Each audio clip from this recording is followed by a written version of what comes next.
An off duty police officer shot his brother in law, and I don't know what to think. So, this is about the death of Hunter Allen. I swan dove into this case last night, and I'm kind of surprised by what I found and how it makes me feel. Hunter Allen is from Jonesboro, Arkansas. In high school, he had a high school sweetheart from like ages 15 to 18, according to his obituary, named Ryan or Ryan. I'm not sure how you pronounce it, but I believe it's Ryan. So Ryan and Hunter went their separate ways, but about 10 years after high school, they got back together. So pretty recently. Ryan has a brother named Brett Williams. Brett Williams is a police officer with the Truman Police Department. So now I think the easiest thing to do is to basically just go through the narrative of what happened using the 911 call logs. So according to the 911 call logs on February 11th at basically 11:26, a few seconds short of 11:26, Brett Williams, who was off duty at the time and not even in his jurisdiction where he works, called 911. And the narrative for 911 says caller advised sister's husband, Hunter Allen, struck his sister and mother. Caller stated he had a firearm pointed on him. Caller stated there was too many people there for him to keep wrestling with subject. Glock 15. Hunter is intoxicated. Mel has now locked himself in the house with caller's sister and mother and stepfather. Caller is locked outside. Line went dead while public service. The second entry says caller stated he is off-duty officer for Truman Police Department. He was supposed to be there to pick up people from getting too drunk. The phone number the caller is calling from shows to be associated and belonging to Ryan Allen, and then something is marked out. The caller is an off-duty officer. The wife that was struck is going to be Ryan Allen. Second caller.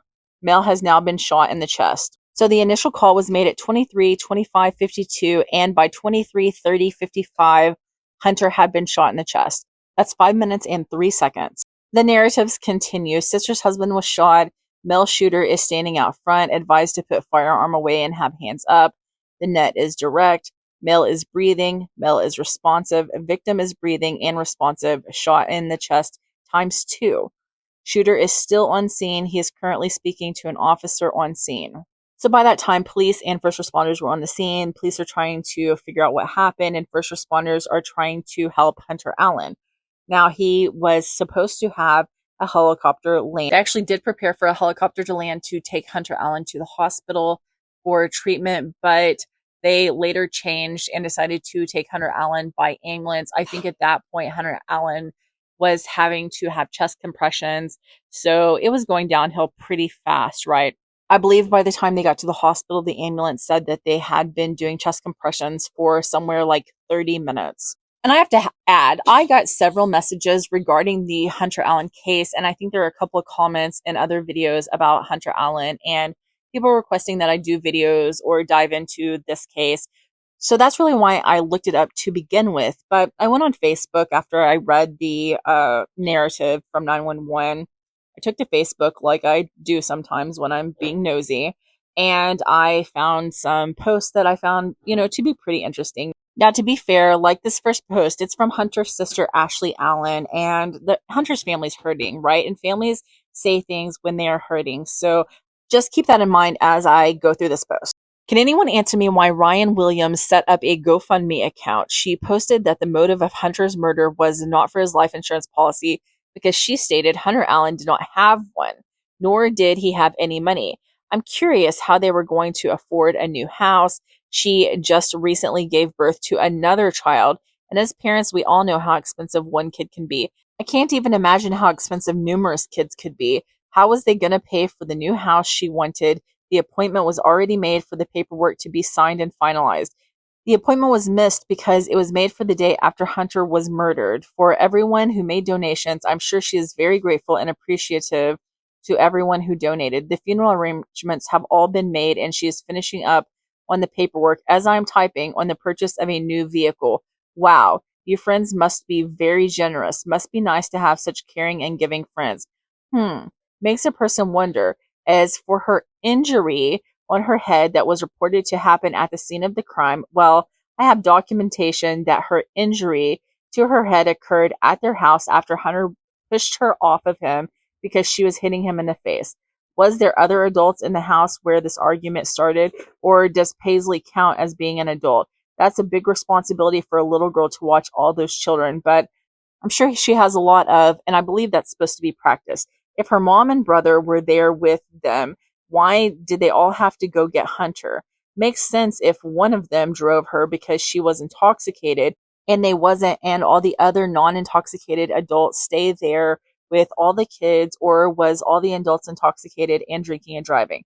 Hunter's other sister that Ryan called tried to talk Ryan into leaving Hunter alone till things calmed down, but she insisted she was going to get him because he didn't need to miss work. She kept elaborating on the subject, even though his sister told her that his mom would ensure that he made it to work. His sister was told, "He is my husband and he needs to be home." If they had an appointment to sign papers for the new house the next morning, why would he be going to work? There's just so much that doesn't make sense. I am now blocked from my deceased brother's Facebook account as well. Ashley also posted this: "Justice for Hunter. Brett Williams, I hope you rot in hell for what you did. You're a disgrace to mankind, but you wasn't alone in this premeditated murder scheme. Your main accomplice, Ryan Williams," yes, I said Williams because you don't deserve the Allen name. "Hunter left the house to cool down and get away from your stupid ass. You put so much pressure on him about building a new house, wanting this, wanting that, etc., that he left his own house because he was leaving to actually unalive himself because he couldn't take the pressure from you anymore. He called his brother because he needed someone to talk to. He met his brother at his mom's house and he calmed him down. His brother convinced and watched him unload his gun and take out the bullet in the chamber. As they was talking and laughing now, Hunter had sobered up and they saw Ryan, her mom, and her brother pull up. Hunter had walked on back to use the restroom while everyone in the front room was talking. Ryan went to the restroom where Hunter was and got his unloaded gun and brought it out and gave it to her brother. Cameron at this point thought things were okay and went down the road to his grandmother's to get some rest because he thought things were okay. Little did he know he would be getting a phone call shortly after saying Hunter had been shot. When Cameron arrived, he saw his brother, who was laughing and smiling when he left him, laying on the ground with bullet holes in him. I'm not sure what kind of fight went on, but how could a trained police officer not be able to take control of the situation without the use of an armed weapon? A weapon that was just previously disarmed not minutes before that. So many questions. Did the officer load the weapon right after Ryan gave him the weapon?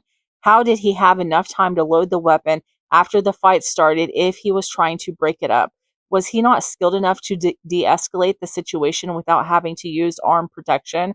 Why was 2 shots needed?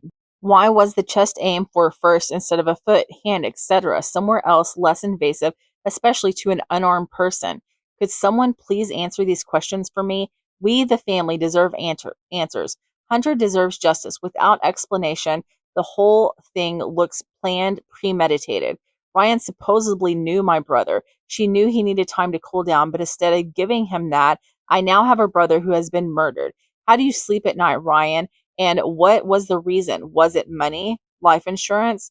What was the motive? I don't understand. So that's pretty much what I have for now. It seems like Ryan and Hunter had a disagreement. Hunter decided to leave to cool down, maybe to unalive himself, like his sister said.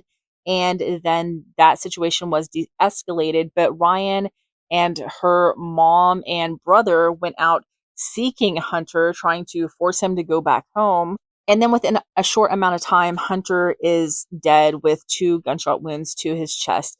It is a very difficult situation. I don't understand why force was used like that either. I would love to have that question answered. In my opinion, which doesn't mean diddly squat to literally anyone, I don't think that just because you are a licensed police officer in Truman that you should get to shoot people anywhere for any reason. I mean, what is the reasoning for deadly force? I don't think that anything shows that Brett's life was in danger. I don't even think that Ryan's life was in danger. So what is the reasoning for the shooting? That, to me, that's not justified. But what is your opinion? And I do want to say, I'm not trying to run down Ryan Allen. I don't know anything about her.